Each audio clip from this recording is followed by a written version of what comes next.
Adventure YouTube channel. Magandang gabi mga kababayan. Welcome to my YouTube channel. Mga kababayan, nakakatawa yung mga ginagawa ng ating mga congressman kay BP Sara, no? Naisahan na naman sila. Nag-iiyakan na naman sila, di ba? Para silang biglang dinapuan ng agila. No? Hindi nila inasahan itong huling budget hearing ng OBP. Hindi nila akalain na biglang sisipot si BP Sara kasi nung una hindi sila sinipot 2 beses, no? Kaya hindi nila inasahan nga biglang sisipot. Nagugulangan na naman sila, yung script nila hindi nakahanda. Kaya tulala yung nila, si Congressman Chua ng Manila. Tapos hindi pa nag-oath si BP Sara. Hindi nila mapilit.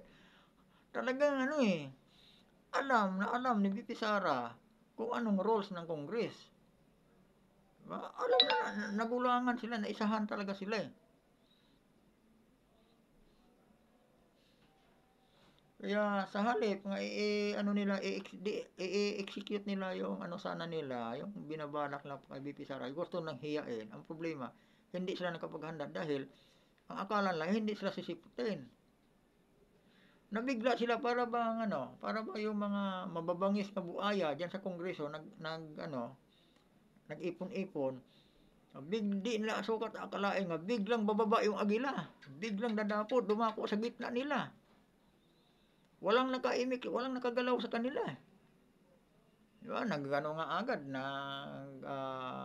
naghingi nga agad ng suspension 1 minute. Suspension agad, no? Nag-usap-usap anong gagawin. Kaya lang wala na, huli na. Nagtanong si Franz Castro pero parang hindi nakahanda. Ayun lang ang tanong, yun pa rin. Mula nung nakaraang taon, yung unang hearing, pangalawang hearing, pangatlo hanggang pang-apat, yun pa rin ang tanong, paulit-ulit kasi yun ang script nila eh. Hahanapan talaga ng butas si BP Sara para sa impeachment. Yun lang naman talaga target nila, impeachment sa mga Duterte. Kasi takot na takot sila sa mga Duterte pagdating sa 2028. Kasi pag once nga ang Duterte makabalik sa Malacanang, pag once nga Duterte uli ang magiging presidente, yung mga kurap nga mga buaya diyan sa Congress ay gutom yan. Taob kaliro niya mga yan. Butas ang bulsa niyan. Di ba? Ito, may video diyan si mga kababayan, si Showbiz Fanatic. Pa-subscribe na lang itong ni Showbiz Fanatic. Ito yung video niya nagpaano diyan sa mamahaling gamit at luxury items na pagmamay-ari ng Marikina representative na si Stella Kibo.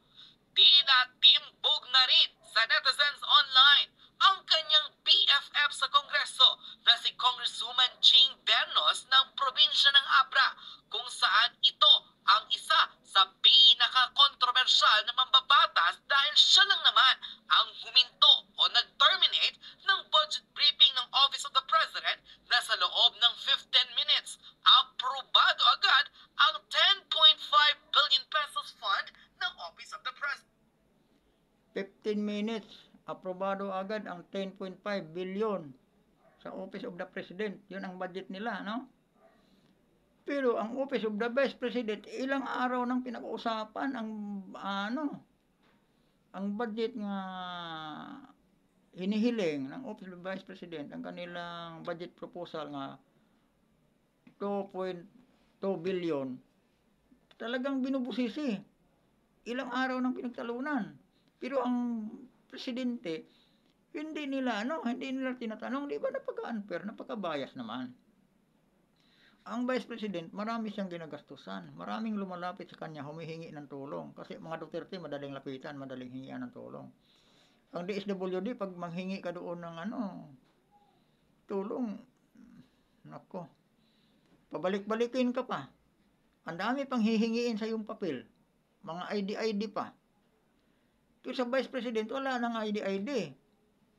May dala kang resibo, may dala kang resita. Ma'am, wala po kang pambili ng ano, automatic yun, bibigyan ka. Eh pa ngayon, kung hindi nila bibigyan ng budget ang Vice President, hindi na magagawa ng Vice President yun. Di ba?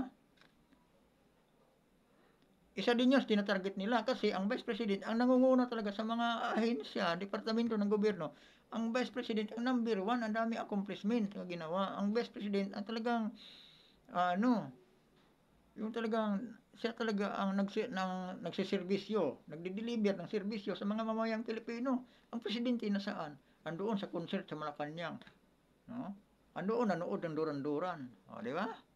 O. Andoon kung saan-saan lumilipad sa ibang bansa. Nilulusta yung pera ng bayan. Ang Vice President, saan? Di ba?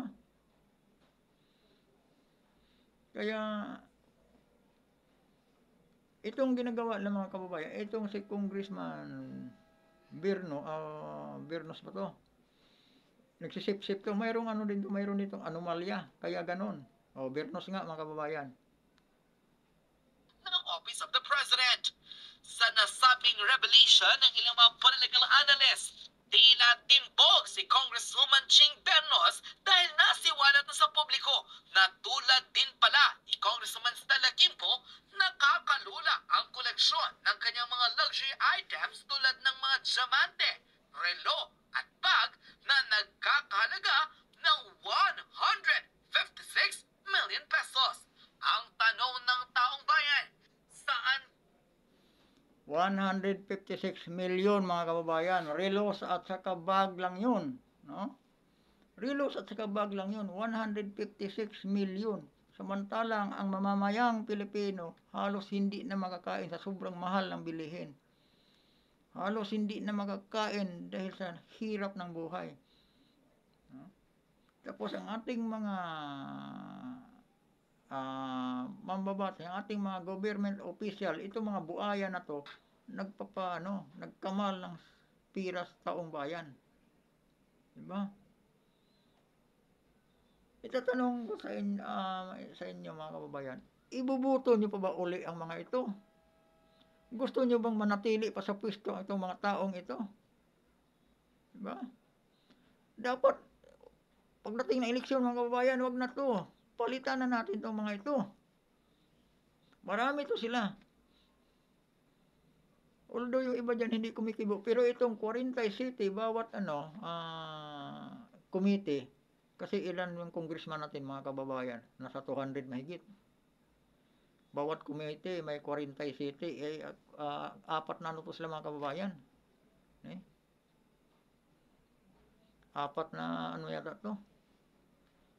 Tuloy natin mga kababayan.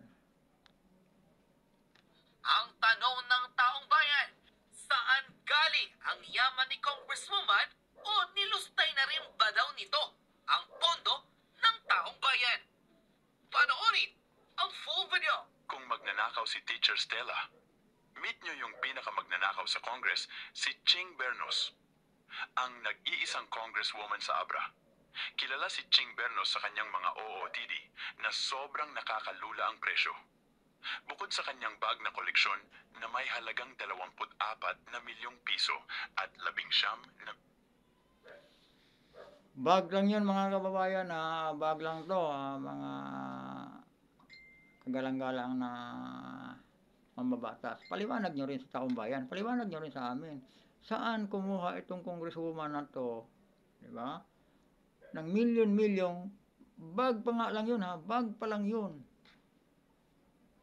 20 milyon. Sus Maria. Paano na ang bayan? Si Bernos pa lang yun. Si Stella Kimbo. Si ano pa, yung si mayabang na Abante, pastor daw yun mga kababayan. Pastor daw yun si Abante. Pero pastor nga alipin sa pera. Guhaman sa pera. Nasaan ang pagiging pastor niya? Diba? Para na siyang demonyo.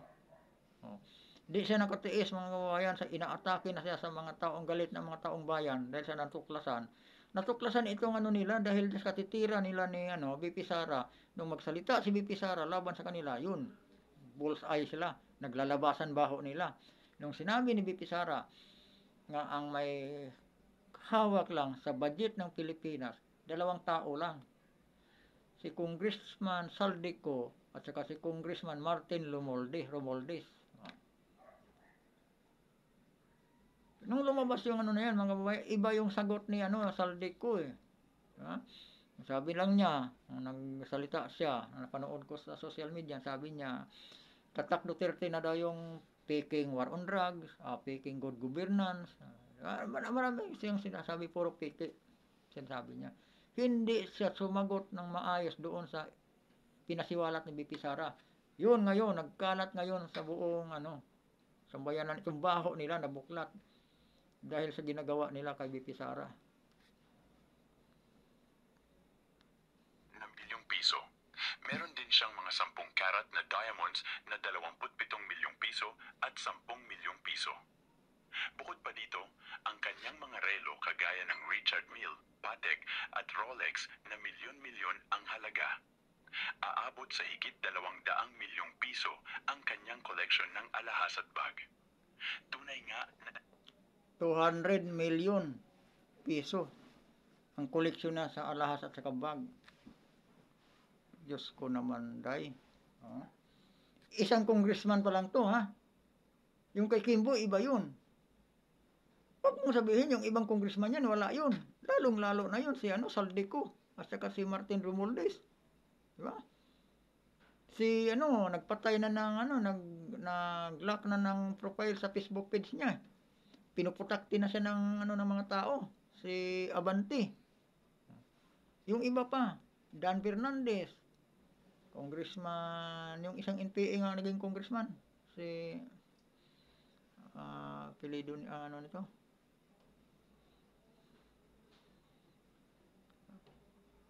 Kasi bawat isang committee, 47 yan sila. Ang pinagtutulungan lang talaga mga Duterte, mga kababayan. Kasi ang takot nila sa mga Duterte, pag ang Duterte makabalik talaga sa pwesto, gutom ang abutin ng mga congressman to. Itong mga buaya na to talagang gutom to. Mawala talaga yung nila. Pagka Duterte na makaupo. Kaya hanggat maaari, malayo pang presidential election, sisirain na nila ang mga Duterte. Parang pagdating ng presidential election, wala nang Duterte makaharang sa balak nila, sa plano nila, na magkamal ng pira sa bayan. Saan ka ba makakita? Diba? Ng isang congresswoman. Ang halaga ng alahas at saka bag, 200 million pesos. 200 million. Alahas at saka bag lang yun, ha? Hindi pa kasali sapatos niyan. Ang Louis Vuitton na medyo sisiw sa kanila yun. Yung mga kutsi pa niyan ginagamit. Di naman ipinanganak na mayaman yung mga yan. Katulad yan ni Stella Kimbo. May isang teacher, dati nagko-commute, tricycle ang sinasakyan, hindi taxi, tricycle lang talaga. Tapos, ngayon naka-celebrity ba na? Di ba? Ang mamahal din ng mga koleksyon ng alahas, ganun din kay kay Bernos. Huwag nating sabihin nga silang dalawa lang. Yung ibang congressman, mawawalaan ba yun? Di ba? Tapos pag makabusisi sila kay BP Sara, ganun-ganun na lang. Samantalang ang 10.5 billion budget ng Office of the President, hindi nila kinu-question. Wala ni isa sa kanila, walang nagtatanong. 15 minutes lang tapos. Di ba? Ang kay BP Sara, ilang araw nang pabalik-balik yan. Tapos hindi pa napag-usapan ang 2025 budget proposal ng Vice President. Ang tinatalakay, kaya hindi na nagpupunta si BP Sara, yung 2023-2024 confidential intelligence funds. Hayop na yan. Pinatawag nila ng sa committee nila parang tatalakayin konting tanong doon sa budget proposal nila. Pero kung tutusin, hindi na dapat tinatanong yun. Nakalagay naman sa proposal kung saan gagamitin, paano gagamitin eh. Pero, hindi yun ang target talaga nila. Ang gusto talagang target, bubutasan para ma-impeach. Impeach naman talaga ang target nila kay BP Sara. Tapos samantalang si PRRD, sinisiraan. Di ba ang dami ng mga investigasyon sa Kongreso, puro mga scripted, planted nga mga witness kunuhay laban kay PRRD ay may ano ba nagawa ba? Kasi dapat 'yon. Kung may witness, dapat sa korte nila na dinaan, hindi na din sa kanila. Mga hunghang din 'tong mga congressman na 'to eh. Dapat diniretso may witness pala, diniretso na sa korte. Hindi ba nila masilo si PRRD kasi fiscal din yun, abogado din yun. Hindi lang basta abogado, bugoy-bugoy ka abogado pa. Kaya lang hindi kawatan. Talagang ano sa serbisyo ng bayan, sa bayan. Kaya ganun siya kamahal ng mga Pilipino. At saka hindi siya nadidiktahan. At saka hindi siya alipin sa pera. Yun lang ang pagkakaiba ng mga Duterte. Patuloy tayo mga kababayan.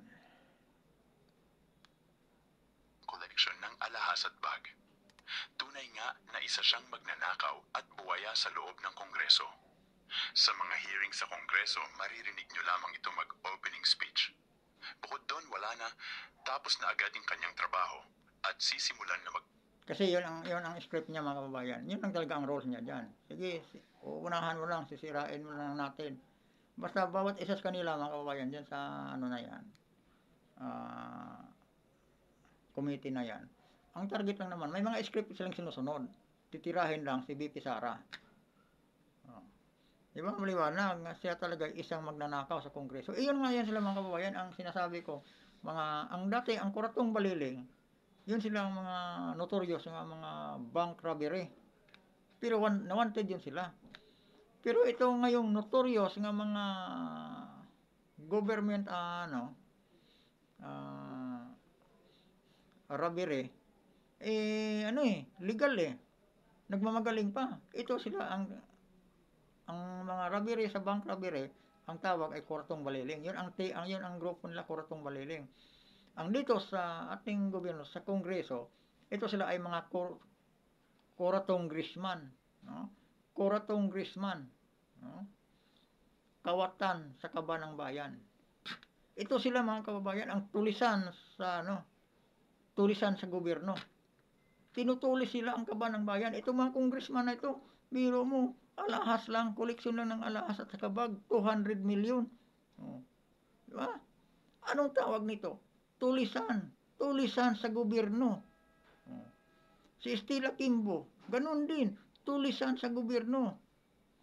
Yun si Abante, nagmamagaling, isang pastor daw yan, tulisan sa gobyerno. Hindi na nga nakatiis, pinuputakti na siya ng atake ng netizen.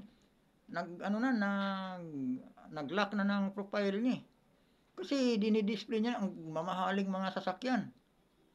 Ganon din, ang mamahal ng relo, milyon-milyon din ang halaga ng relo. Ito sila, nagpahirap sa inang bayan. Itong mga taong ito, ang tulisan sa gobyerno, ito yung mga Kuratong Grisman. Mga kawatan sa pira ng mga mamamayang Pilipino. Malupit ang mga ito. Kaya sa sunod ng eleksyon, mga kababayan, wag na nating ilagay itong mga ito. Alisin na natin to sa pwesto. Kaya pagdating ng 2028, Duterte tayo, parang muling makabangon ang inang bayan. Diretsahan na yun. Wag na tayo, no more Marcos again. Itong mga politikong ito, nga nagtulis sa mamamayang Pilipino, wag na nating ibalik sa pwesto ito. Reject na to. Tandaan na natin yung mga yan.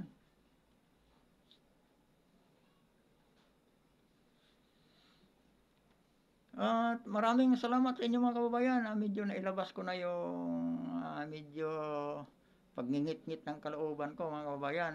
Sa sunod uli kasi request ng mga viewers ko mga kababayan. Wag daw masyado pahabain yung vlog ko kasi hindi na daw nila kayang manood ng buo pag mahaba. Siyempre, yung iba may mga trabaho din siguro. At ulitin ko, thank you for my new subscriber in USA. No? My new subscriber and viewers in USA. And most especially to my nephew, John Paul. And my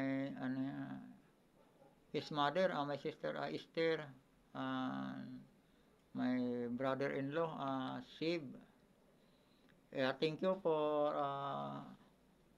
support my small YouTube channel. Good morning to all of you in USA, my viewers and subscriber in USA. Thank you for support.